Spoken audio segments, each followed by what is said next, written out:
Hello friends, வணக்கம். Welcome back to my channel. இன்றைக்கி எப்பயும் போல் ஒரு இன்ட்ரெஸ்டிங்கான டாப்பிக்கோடு நான் உங்களை சந்திக்க வந்திருக்கேன். அது என்ன டாப்பிக்னு பார்த்தீங்கன்னா, வயிற்றில் இருக்கிற குழந்தை ரொம்ப அறிவாளியாக பிறக்கணுன்னா நீங்கள் எந்த மாதிரி விட்டமின் நிறைந்த உணவுகளை அதிகமாக சாப்பிடணுன்னு பார்க்கலாங்க. ஸோ இது ஆய்வில் நிரூபிக்கப்பட்ட ஒரு உண்மை. அதனால் இந்த வீடியோ ஸ்கிப் பண்ணாமல் கடைசி வரைக்கும் பாருங்கள். உங்கள் குழந்தை அறிவாளியாக இருக்கணுமா, பிறந்ததுக்கு அப்புறமும் ரொம்ப அறிவாளியாக இருக்கணும் அப்படின்னா நீங்கள் இப்போ சாப்பிட்ற உணவுகளும் நீங்கள் செய்கிற செயல்களும் தான் உங்கள் குழந்தைய அறிவாளியாக பிறக்க வைக்கும். இதை தொடர்பாக நம்ம இதுக்கு முன்னாடி ஒரு வீடியோ போட்டிருக்கோம். அதை நான் லிங்க்கில் கொடுக்குறேன், டிஸ்கிரிப்ஷன் பாக்ஸில் கொடுக்குறேன், போய் பாருங்கள். இப்போது இந்த விட்டமின் அதிகம் உள்ள உணவுகளை சாப்பிடும்பொழுது உங்கள் குழந்தை ரொம்பவே அறிவாளியாக பிறக்கும் நிரூபிச்சிருக்காங்க. சரி, இப்போ வாங்க வீடியோக்குள்ளே போகலாம். தி ஜர்னல் ஆஃப் நியூட்ரிஷியன்ஸ் வெளியிட்ட ஒரு புதிய ஆய்வின்படி கர்ப்ப காலத்தில் தாய்மார்கள் அளவுக்கு அதிகமாக வைட்டமின் டி எடுத்துக்கும் பொழுது அவங்க வயிற்றில் இருக்கும் குழந்தையோட ஐக்யூ, அதாவது அறிவுத்திறன் ரொம்ப அதிகமாக இருக்குது அப்படின்னு நிரூபிச்சிருக்காங்க. கர்ப்ப காலத்தில் விட்டமின் டி அளவு நல்லா இருந்துச்சு அப்படின்னா உங்களோட குழந்தையோட ஐக்யூவும் அதிகரிக்கும் அப்படின்றது நிரூபிக்கப்பட்ட ஒரு உண்மைங்க. விட்டமின் டியை எது மூலயமா நம்ம பெறலான்னு பார்த்தீங்கன்னா, நம்மளோட ஈஸி சோர்ஸ் பார்த்தீங்கன்னா சன் தாங்க. சூரிய ஒளியில் நீங்கள் காலையில் போய் நிற்கும் பொழுது அதிக அளவு விட்டமின் டி உங்களுக்கு கிடைக்கும். உங்கள் குழந்தையும் நல்லா ஆரோக்கியமாக அறிவாளியாக வளருவாங்க. குழந்தையோட மூளை வளர்ச்சிக்கும் இது ரொம்பவே ஹெல்ப் பண்ணும். அது எப்படின்னு பார்த்தீங்கன்னா, ஒரு தாயோட விட்டமின் டி சத்து தனது குழந்தைக்கு கருப்பையின் மூலமாக அனுப்பப்படுது. இதனால் குழந்தையோட வளர்ச்சி பல்வேறு செயல்முறையை சீராக்க இந்த விட்டமின் டி ரொம்ப உதவுதுங்க. ஓகே ஃப்ரெண்ட்ஸ், இப்போ விட்டமின் டி அதிகமாக நிறைந்த உணவுகள் என்னென்னு பார்க்கலாங்க. விட்டமின் டி எதுலலாம் அதிகமாக இருக்குதுன்னு பார்த்தீங்கன்னா, மீன், முட்டை, பசும்பால், இந்த சீரியல் சொல்லுவோம் இல்லையா, பருப்பு வகைகள், அது எல்லாத்துலேயுமே விட்டமின் டி அதிகமாக இருக்குது. இரண்டாவது, நான் எப்பயுமே சொல்லிகிட்டு இருப்பேன், கன்சீவாக இருக்கும்போது சால்மன் ஃபிஷ்ஷு ரொம்ப ரொம்ப நல்லது அப்படின்னு சொல்லிட்டு. அதுலேயும் விட்டமின் டி ரொம்ப அதிகமாக இருக்குது.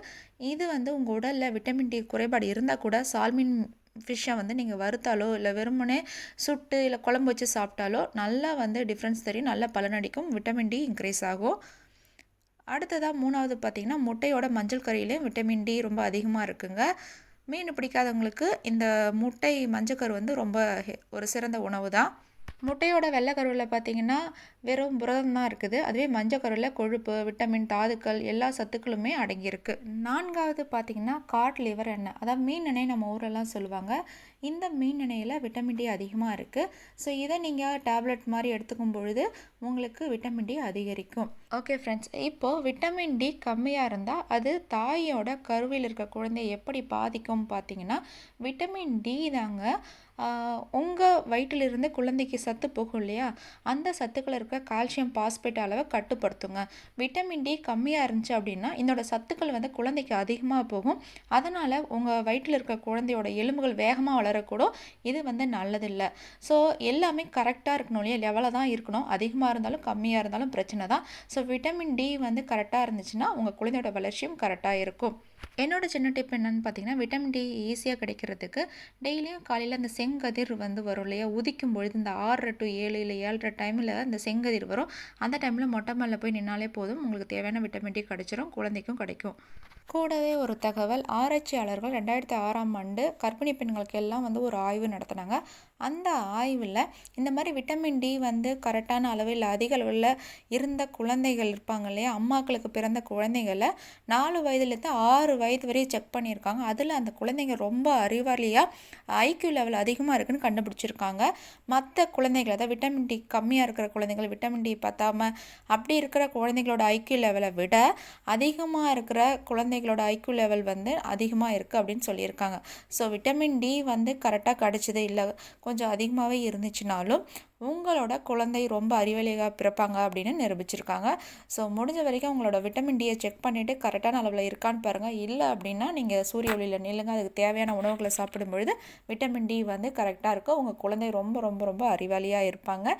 ஸோ நம்ம குழந்தைய மற்றவங்க பாராட்டும் போது அதில் கிடைக்கிற சந்தோஷமே தனி. ஓகே ஃப்ரெண்ட்ஸ், இந்த வீடியோ இதோட முடியுது. இந்த வீடியோவில் கர்ப்பிணி பெண்கள் விட்டமின் டி இருக்கிற உணவுகளை அதிகமாக எடுத்துக்கோங்க. விட்டமின் டி அதிகமாக இருந்தால் உங்களோட வயிற்றில் இருக்கும் குழந்தையோட ஐக்யூ லெவல் அதிகமாக இருக்கும், குழந்தை ரொம்ப அறிவாளியாக இருப்பாங்க. பிறந்ததுக்கப்புறமா சிறந்த மாணவர்களாகவோ சிறந்த திறமை வாய்ந்த குழந்தைகளாகவோ அவங்க வருவாங்க. ஓகே ஃப்ரெண்ட்ஸ், வேறு ஒரு யூஸ்ஃபுல்லான வீடியோவோட மீண்டும் சந்திக்கிறேன். நம்ம சேனல் பிடிச்சிருந்தா லைக் பண்ணுங்கள், சப்ஸ்கிரைப் பண்ணுங்கள், உங்கள் ஃப்ரெண்ட்ஸ் அண்ட் ரிலேட்டிவ்க்கு ஷேர் பண்ணுங்கள். பாய், தேங்க்யூ.